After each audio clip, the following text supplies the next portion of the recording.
Hello everyone. आज हम यहाँ पे 20th नवंबर की करंट अफेयर्स कवर करने जा रहे हैं। यहाँ पे पहला टॉपिक जो है वो फाइनेंशियल एक्शन टास्क फोर्स के ऊपर हम डिस्कस करेंगे। बिकॉज हाफिज सईद को अभी 10 साल की जेल हुई है। उससे रिलेटेड हमारे लिए एफएटीएफ बहुत ज़्यादा इंपॉर्टेंट हो जाता है। तो हम देखते हैं एफएटीएफ में क्या क्या चीज़ें हमें पढ़ने की ज़रूरत है। तो एफएटीएफ इस बार साल में 2 बार न्यूज़ में था। बिकॉज पहली बार तो India attended the virtual 32nd special Eurasian group on combating money laundering and financing of terrorism. तो इंडिया ने 32nd वर्चुअल मीट को जो है अटेंड किया था अंडर ईएजी।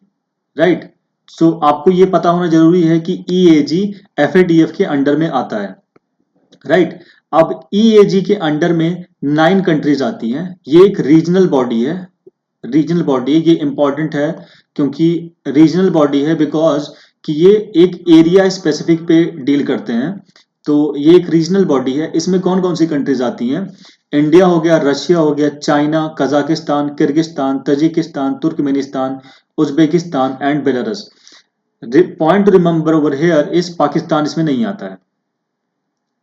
पाक इसमें नहीं आता है। राइट। सो अब एफएटीएफ के बारे में हम देखते हैं कि एफएटीएफ बेसिकली हमारा फंक्शन कैसे करता है, उसमें क्या उसके ऑब्जेक्टिव्स हैं और उसमें 2 लिस्ट, ग्रे लिस्ट और ब्लैक लिस्ट का यूज क्या है। एफएटीएफ एक इंटर गवर्नमेंटल बॉडी है जो कि 1989 में स्टैब्लिश किया गया था during G7 summit in Paris. Right. ये G7 समिट के टाइम पे जो है एफएटीएफ को बनाया गया था। इसका ऑब्जेक्टिव क्या है एफएटीएफ का? To set standards and promote effective implementation of legal regulatory and operational measures for combating money laundering, terror financing and other related threats. Right. Basically FATF क्या करता है कि ये रेगुलेट करता है और लीगलिटीज जो है रूल्स ये ले डाउन करता है ताकि हम मनी लॉन्ड्रिंग और टेरर फाइनेंसिंग से रिलेटेड जितने भी थ्रेट्स हैं उनको हम ओवरकम कर पाए। राइट। तो इसके बाद इसका हम देखेंगे कि इसके ऑब्जेक्टिव क्या क्या हैं। तो इसमें देखिए कि the secretariat is located at OECD, organisation for economic corporation and development, headquartered in Paris.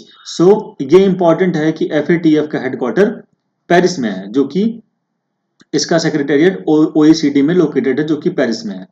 Member countries 37 member countries हैं इसमें एफएटीएफ में। FATF has 2 list. ये यहाँ पे नोट करने की जरूरत है कि यहाँ पे 2 रीजनल ऑर्गेनाइजेशंस भी हैं एफएटीएफ में। राइट। अब एफएटीएफ में 2 लिस्ट होते हैं। इसका पहला लिस्ट होता है ग्रे लिस्ट और दूसरा होता है ब्लैक लिस्ट। अब ग्रे लिस्ट किस लिए होता है कि countries which are safe haven for supporting terror funding and money laundering, वो सारी कंट्रीज जो कि इन टेररिस्ट ग्रुप्स के लिए, टेरर फंडिंग के लिए और मनी लॉन्ड्रिंग के लिए सेफ हेवन का काम करती हैं, वो हमारी ग्रे लिस्ट में आ जाती हैं। उनको एफएटीएफ ऑर्गेनाइजेशन उनको स्टडी करता है और उनके ऊपर देखता है। अगर वो इन सब चीजों में पाई जाती हैं, टेरर फंडिंग और मनी लॉन्ड्रिंग में, तो उनको ग्रे लिस्ट में डाल दिया जाता है। ये बेसिकली एक तरीके की वार्निंग होती है उन कंट्रीज के लिए कि ये ब्लैक लिस्ट में जा सकते हैं। ठीक है। अब हम यहाँ देखेंगे कि अगर वार्निंग दी जा रही है तो वार्निंग की वजह से कुछ उसके मतलब नेगेटिव पॉइंट्स भी होंगे जिसकी वजह से कंट्रीज को डरना जरूरी है। राइट। ब्लैक लिस्ट में क्या होता है बेसिकली कि इसको हम बोलते हैं नॉन कोऑपरेटिव कंट्रीज, जो कि कोऑपरेट नहीं कर रही हैं। उनको बताने के बावजूद कि वो ग्रे लिस्ट में ऑलरेडी है फिर भी वो कोऑपरेट नहीं कर रही हैं और वो टेरर फंडिंग और मनी लॉन्ड्रिंग जैसी एक्टिविटीज को सपोर्ट कर रही हैं। राइट। तो इनके ऊपर क्या क्या मेजर्स लिए जा सकते हैं? तो इसकी वजह से shutting all doors to international finances for that country. International finances जितने भी हैं, जैसे कि आपका आईएमएफ से लोन हो गया, वर्ल्ड बैंक का लोन हो गया, आप कहीं से भी कोई भी फाइनेंसिंग आप कहीं दूसरी कंट्री से नहीं ले सकते हैं। ये अगर कोई कंट्री ब्लैक लिस्ट हो जाती है तो उसके लिए ये हार्श मेजर्स लिए जाते हैं जिसकी वजह से उनकी इकोनॉमी बहुत ज्यादा सफर करती है। अब आगे देखते हैं कि FATF plenary is the decision making body of FATF। तो FATF प्लेनरी जो है ये FATF का डिसीजन मेकिंग बॉडी है। ये साल में 3 बार मिलते हैं, राइट। तो आगे देखते हैं कि इन्होंने एक पेपर रिलीज किया है कि कोविड-19 related money laundering and terror financing and policy okay report.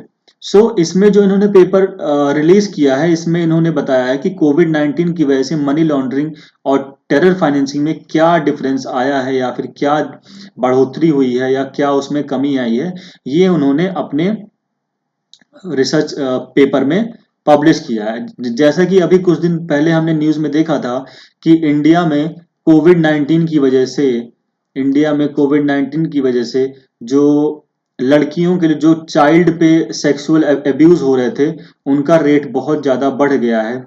और जो चाइल्ड की जो चाइल्ड को बेचा जाता है उसके उसमें ही बहुत ज्यादा इजाफा हुआ है। तो बेसिकली ये जो है चिल्ड्रंस के लिए है, बट यहाँ पे मनी लॉन्ड्रिंग और टेररिस्ट फाइनेंसिंग के लिए इन्होंने पेपर रिलीज किया। अब यहाँ पे देखते हैं कि ग्रे लिस्ट में जाने पे कंट्रीज को क्या क्या नुकसान हो सकती है। ऐसा तो नहीं है कि ग्रे लिस्ट में गया तो कोई नुकसान नहीं होगा, तो इसकी वजह से उनको क्या नुकसान होता है यहाँ हम देखेंगे कि economic sanction bye IMF, world bank and ADB world bank और IMF इन पे इकोनॉमिक सैंक्शन लगा देता है। Problem in getting loans from IMF, world bank, ADB and other countries, उनसे लोन्स लेने में भी दिक्कत होने लगती है इन लोगों को।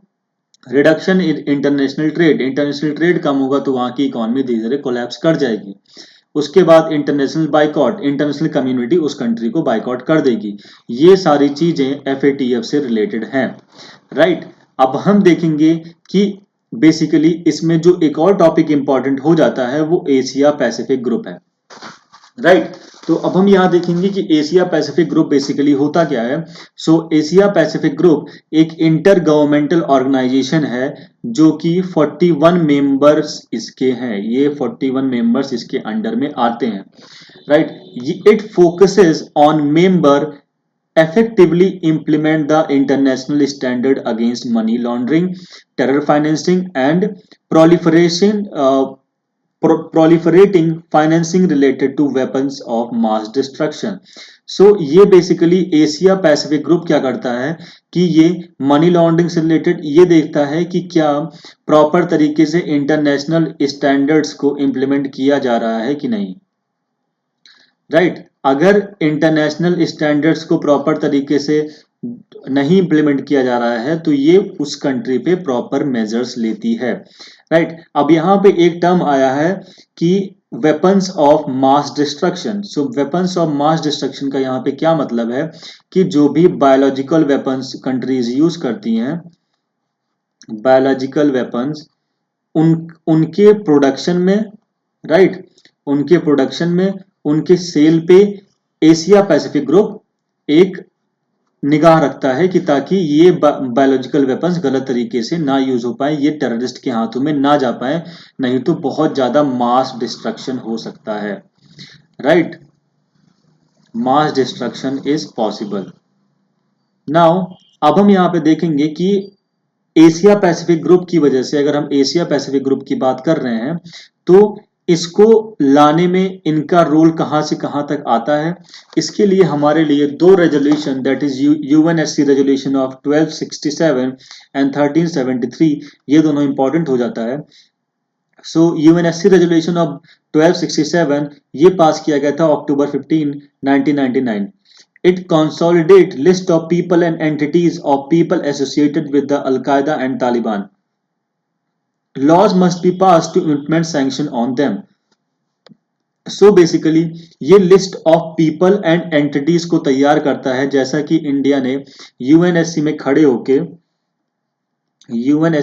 होके मसूद अजहर को, हाफिज सईद को, इन सबको जो है एक टेररिस्ट का दर्जा जैसे इंडिया में दिया गया है उस तरीके से इंडिया ने आवाज उठाई थी, बट चाइना ने उसको वीटो कर दिया था। तो बेसिकली इंडिया ने जो आवाज उठाई थी वो इनको यूएनएससी रेजोल्यूशन 1267 के अंडर में डालने के लिए, कि ताकि सारी कंट्रीज इनके ऊपर हार्श मेजर्स ले पाए, इस वजह से इंडिया ने उस पर आवाज उठाई थी। अब हम यहाँ पे देखेंगे कि यूएनएससी रेजोल्यूशन 1373 क्या है। ये बेसिकली 28 सितंबर 2001 में पास किया गया था। It declares inter It declares terrorism a threat to international peace and security, and imposes bind obligation on UN members. So basically ये क्या करता है कि ये declaration जो है वो terrorism और international peace और security के लिए इन सारे members के ऊपर, जो लोग भी इन सब चीजों में involve हैं, उनके ऊपर जो है यूएन मेंबर्स के ऊपर ऑब्लिगेशन होता है कि उनके ऊपर हार्श मेजर लिए जाएं, राइट, हार्श मेजर्स लिए जाएं। सो ये पॉइंट यहाँ पे नोट करने के लिए है, ये प्रीलिम्स में पूछा जा सकता है कि यूएनएससी रेजोल्यूशन 1267 और 1373 किस लिए इंपॉर्टेंट है और ये किस लिस्ट में आता है, इसका सिग्निफिकेंस क्या है, राइट। अब हम अगला जो हम देखने वाले हैं इसमें, वो बेसिकली जो आज दूसरी न्यूज बहुत इंपॉर्टेंट जो इस टाइम जो है न्यूज में चल रही है, वो AQI। दिल्ली में AQI बहुत ज्यादा खराब चल रहा है, वेरी पुअर AQI इन दिल्ली। सो बेसिकली AQI की वजह से हमारा जो ऑर्गेनाइजेशन है CPCB, CPCB stands for centre for pollution control board, right. So CPCB जो हमारा ऑर्गेनाइजेशन, ये हमारे लिए इंपॉर्टेंट हो जाता है, इसके बारे में हमसे प्रीलिम्स में क्वेश्चन आ सकते हैं। तो CPCB जो है, इन्होंने बताया था कि वेरी पुअर ऑन फ्राइडे को एयर क्वालिटी दिल्ली में बहुत ज्यादा खराब थी।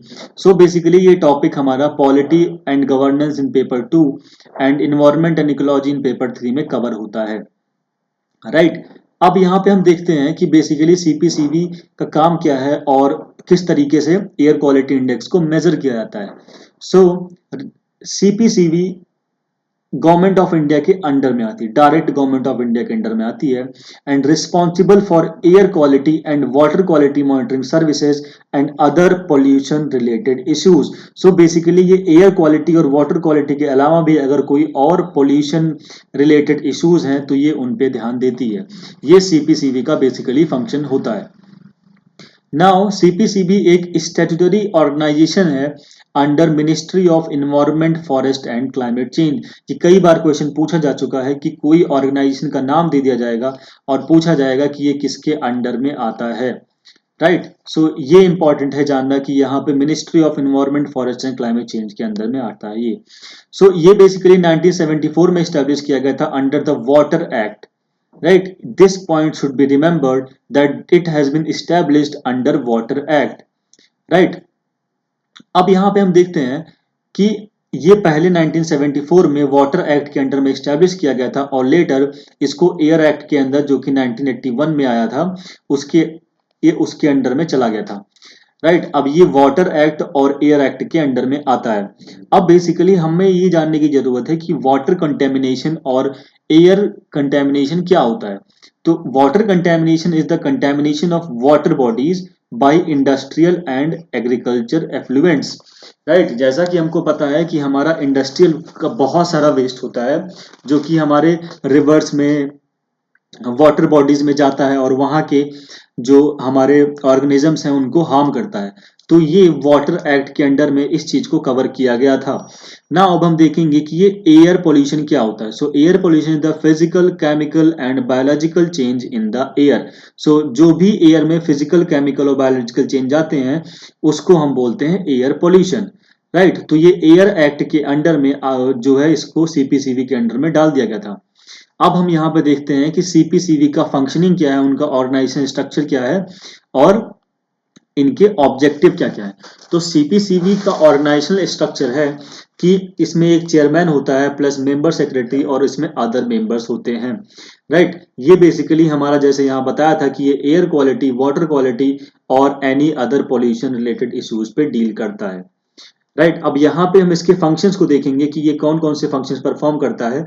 तो यहाँ पे टोटल 8 फंक्शन को सीपीसीबी के अंडर में आता है जो सीपीसीबी पर परफॉर्म करता है। तो ये 8 फंक्शंस कौन कौन से हैं? Pollution assessment, R&D and laboratory management, developed standard and guidelines for industry specific emissions, training, pollution control technology, pollution control enforcement, mass awareness and publication and waste hazard waste management। इसको आप एक बार देख लेना क्योंकि इससे एक एक क्वेश्चन बन सकता है क्योंकि सीपीसीबी कई सालों से लगातार दिल्ली पोल्यूशन की वजह से न्यूज में आ रहा है। उसके बाद देखते हैं कि हम जो सीपीसीबी जो इसको मेजर करता है air quality water quality no so air quality जो मेजर करके उसने बताया कि very very poor in on Friday, ये बेसिकली उसने कैसे बताया? So government run monitoring agency that is SAFAR, right. SAFAR के बारे में हम सबने सुना होगा कि सफर की वजह से सफर की हेल्प से गवर्नमेंट सीपीसीबी को हेल्प मिलती है, वो हमें बताती है किस तरीके से जो है एयर क्वालिटी रही है। तो SAFAR stand for system of air quality and weather forecasting and research. तो सफर का ये फुल फॉर्म होता है system of air quality and weather forecasting and research. SAFAR के आने से पहले हमारे पास कोई ऐसा मैकेनिज्म नहीं था जिसकी वजह से हम एयर क्वालिटी को 3 से 4 दिन पहले हम बता पाए कि एयर क्वालिटी आगे क्या रहने वाली। बट सफर के आने के बाद जो कि कॉमनवेल्थ 2010 में जो हुआ था, कॉमनवेल्थ के टाइम पे इसको डेवलप किया गया था 2010 ताकि हम इन्वायरमेंट में एयर क्वालिटी को बता पाए। तो सफर का ऑब्जेक्टिव क्या है? Objective is to provide location specific information about air quality and on real time basis. तो ये लोकेशन स्पेसिफिक इंफॉर्मेशन देता है और ये रियल टाइम बेसिस पे होता है। This is very important, real time basis. उसके बाद ये बेसिकली और सिर्फ दिल्ली में ही ऑपरेशनल नहीं है, ये दिल्ली, पुणे, मुंबई एंड अहमदाबाद में 4 मेट्रो सिटीज में इस टाइम सफर वर्किंग है, right. It not only monitors air quality but also forecast quality of air। ये सिर्फ मॉनिटर ही नहीं करता, ये एयर क्वालिटी को फोरकास्ट करता है। जैसे मैंने बताया था कि 3 से 4 दिन पहले तक ये एयर क्वालिटी को फोरकास्ट करता है। तो इसको डेवलप किसने किया था? इसको डेवलप किया गया था ministry of earth sciences, MOES, ministry of earth sciences and IIT IITM Pune, right. तो इसको इन दोनों ऑर्गेनाइजेशंस ने मिलकर इसको डेवलप किया था। अब बेसिकली जो ये डेटा प्रोवाइड करता है उसमें ये किन किन चीजों के बारे में हमें बताता है? तो जो ये डेटा प्रोवाइड करता है ये हमको air quality forecast, location specific UV index information, weather forecast and emission scenario, इन 4 चीजों के बारे में डेटा बताता है। This should be known, right, it is very important. Now अब हम यहाँ पे ये देखते हैं कि AQI सफर के बारे में हमने समझ लिया, सीपीसीबी के हमने समझ लिया। अब हमें देखना है कि बेसिकली एयर क्वालिटी इंडेक्स होता क्या है, हम इसको मेजर कैसे करते हैं। सो एयर क्वालिटी इंडेक्स ये 8 मेजर एयर पोल्यूटेंट्स पे टैब रखता है, राइट। ये 8 मेजर एयर पोल्यूटेंट को निगाह में रख के तब ये किसी भी एयर की क्वालिटी को बताता है। तो बेसिकली जो 8 हमारे एयर पोल्यूटेंट्स हैं उनमें जो ये 8 मेजर पोर्शन पे ये टैब रखता है वो कौन कौन से हैं? वो हमारा PM10, PM2.5, PM stand for particulate matter, NO2, SO2, CO, O3, NH3 and PB that is lead, right. अब यहाँ पे PM10 जो होता है बेसिकली पार्टिकल्स इन जो PM हमारा जो ये हम निकालते हैं ये हमारे पार्टिकल्स जो हैं वो माइक्रोग्राम पर क्यूबिक मीटर में होते हैं, राइट। ये बेसिकली हमारी यूनिट है कि माइक्रोग्राम पर यूनिट पर क्यूबिक मीटर में जितने हमारे पर्टिकुलर मैटर होते हैं वो हमारा डिफाइन करता है कि ये किस कैटेगरी में आएगा। अब हम देखते हैं कि ये PM10 और PM2.5 क्या होता है। सो PM2.5 होता है कि concentration of microscopic particle less than 2.5 micron. 2.5 micron is the size of microscopic particle. उसके बाद PM10 is the concentration of microscopic particle less than 10 micron. तो ये होता है हमारा PM2.5 और PM10, और रेस्ट ऑफ द चीजें जो हमारे एटमॉस्फेयर में है जिनको ये मेजर करता है एयर क्वालिटी इंडेक्स में, वो हमारा NO2 है, SO2, ये सारे गैसेस के फॉर्म में होते हैं, राइट। अब यहाँ पे हम देखते हैं कि पीएम क्या होता है। तो पीएम हमारा पार्टिकुलेट मैटर होता है, जैसे मैं बताया। अब पार्टिकुलेट मैटर क्या होता है, अगर हम नॉर्मल सेंस में समझें तो पार्टिकुलेट मैटर हमारा क्या होता है। सो पार्टिकुलेट मैटर हमारा mix of solid particle plus liquid droplets, solid particles और लिक्विड ड्रॉपलेट्स का मिक्सचर होता है हमारा पार्टिकुलेट मैटर। ओके, यहां तक समझ में आ गया। अब उसके बाद हम देखते हैं कि हमने ये तो पता कर लिया कि हमारा PM10 क्या है, PM2.5 क्या है, बट हम ये कैसे बताएंगे कि हमारी एयर क्वालिटी इस टाइम किस किस स्टैंडर्ड पे है। तो एयर क्वालिटी का स्टैंडर्ड बताने के लिए एक स्केल हमारे पास है जो कि 0 से 500 के बीच में ऑपरेट करता है। इसमें अगर 0 to 50 एयर क्वालिटी इंडेक्स आ रहा है तो गुड है, 51 to 100 है, दिस इज 51। अगर 51 to 100 है तो सेटिस्फैक्ट्री है, 101 to 200 है तो मॉडरेट है, 201 to 300 है तो पुअर है, 301 to 400 है तो वेरी पुअर है, 401 to 500 तो बहुत सीवियर एयर क्वालिटी इंडेक्स है, राइट। यहां तक होप कि आपको समझ में आ गया होगा। अब हम अगला टॉपिक जो देखेंगे वो है कि centre inks $500 million loan deal with NDB for RRTS project. अब यहाँ पे जो टॉपिक हमारे लिए इंपॉर्टेंट होता है वो हमारा NDB है, जो कि न्यू डेवलपमेंट बैंक है, और RRTS प्रोजेक्ट्स क्या होते हैं। तो बेसिकली RRTS प्रोजेक्ट जिसके लिए सेंटर ने अभी लोन डील NDB के साथ साइन किया है, उसका फुल फॉर्म है regional rapid transit system project. सो बेसिकली ये जो प्रोजेक्ट हमारा बनाया जा रहा है ये हमारा दिल्ली NCR में बनाया जा रहा है, ताकि हम वहां पे जो ट्रैफिक है, ट्रैफिक कंजेशन, उसको हम लोग कम कर पाए और एक इजियर रूट और फास्टर रूट कस्टमर्स को प्रोवाइड करा पाए। उसके बाद जो हमारा टॉपिक इंपॉर्टेंट होता है वो NDB, that is new development bank. तो न्यू डेवलपमेंट बैंक हमारा क्या होता है। तो न्यू डेवलपमेंट बैंक हमारा एक मल्टीलैटरल डेवलपमेंट बैंक है and operated by BRICS countries. ये ब्रिक्स कंट्रीज इसको ऑपरेट करती हैं। ब्रिक्स कंट्रीज के बारे में आपको पता होना चाहिए, तो यहां मैं बता देता हूं। BRICS stand for Brazil, Russia, India, China and South Africa. तो ये 5 कंट्रीज का एक ग्रुप है, that is known as BRICS countries. तो इन्होंने 5th समिट में, दिस इज इंपॉर्टेंट, कि 5th समिट में एक रेजोल्यूशन पास किया था, एक इन्होंने आइडिया लाया था कि हम लोग एक बैंक बनाएंगे जिसकी वजह से जो फंड्स हैं फॉर डेवलपमेंट वो इन 5 कंट्रीज में इनसे प्रॉब्लम ना हो, कि ताकि फंड्स की वजह से डेवलपमेंट ना रुके। तो इन्होंने NDB का फॉर्मेशन किया, राइट।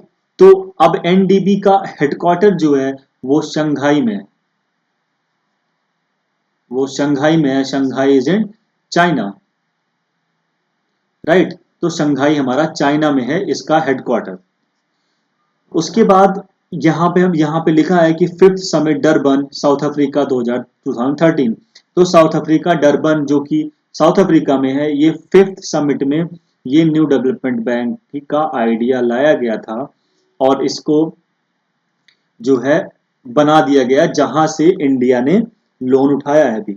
तो बेसिकली NDB का ऑब्जेक्टिव क्या है, to foster greater financial and development cooperation among 5 emerging market. तो ये 5 एमर्जिंग मार्केट ये हैं, Brazil, Russia, India, China and South Africa. तो ये फाइनेंशियल और डेवलपमेंट कोऑपरेशन ज्यादा हो, इसकी वजह से ब्रिक्स NDB का आइडिया लाया गया, राइट। यहां तक क्लियर है। अब इसमें जो एक बहुत ज्यादा इंपॉर्टेंट जो क्वेश्चन पूछा जा सकता है कि इन फोर्टलेजा डिक्लेरेशन, सो क्वेश्चन ये आ सकता है कि Fortaleza declaration is related to which of the following organisation. So Fortaleza declaration is related to 6th BRICS summit. तो 6th ब्रिक्स समिट में फोर्टलेजा डिक्लेरेशन का नाम लिया गया था, जिसमें फोर्टलेजा डिक्लेरेशन में क्या है कि leaders stressed greater cooperation among BRICS nation via NDB। सो NDB की हेल्प से लीडर्स ने ये इस बात पे जोर दिया कि ताकि ब्रिक्स कंट्रीज के अंदर कोऑपरेशन को बढ़ाया जा सके, right. So each participant country will have one vote and no one have veto power. इसमें सारे कंट्रीज के पास सिंगल वोट होगा और किसी भी कंट्री के पास वीटो पावर नहीं होगा, जैसा कि हमारा यूएनएससी में होता है, राइट। होप यहाँ तक आपको एक एक चीजें क्लियर हो गई होंगी। अब हम आगे देखते हैं, अगला जो हमारा टॉपिक है इसमें आज जो साइंस एंड टेक से रिलेटेड हमारा क्वेश्चन इंपॉर्टेंट हो सकता है, that is community cord blood banking saves child with aplastic anaemia. तो यहाँ पे ये न्यूज में इसलिए था क्योंकि कम्युनिटी कॉर्ड ब्लड बैंक ने एक बच्चे की जान बचाई जिसका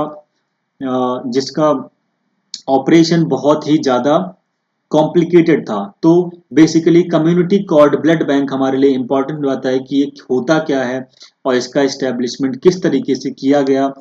तो basically community cord blood banking क्या होता है कि एक बच्चा जब बॉर्न होता है, राइट, एक बच्चा बॉर्न हुआ, तो अब जब ये बॉर्न होता है तो इसके बॉडी में एम्बिलिकल कॉर्ड और प्लेसेंटा अटैच्ड होता है, राइट।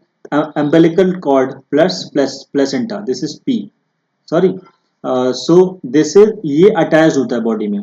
तो डॉक्टर्स क्या करते हैं कि जो जब कॉर्ड को निकालते हैं तो कॉर्ड को क्लैंप कर दिया जाता है, उसको क्लैंप करके तब कट किया जाता है, राइट। सो क्लैंप करके कट करने के बाद तो इसमें ये जो अम्बिलिकल कॉर्ड होता है इसमें जो ब्लड होता है, राइट, इसको एक स्पेशल, इसमें जो ब्लड होगा ब्लड को एक स्पेशल बैग में डाला जाता है, राइट, इसको एक स्पेशल बैग में डाला जाता है ताकि इसका एग्जामिन और एनालिसिस करके इसको हम स्टोर कर पाए, ठीक है। इसको फिर एग्जामिन और एनालिसिस करके इसको लिक्विड नाइट्रोजन स्टोरेज टैंक में रखा जाता है, फिर ताकि जब हमें इसकी जरूरत पड़े तो हम इसको यूज कर पाए, राइट।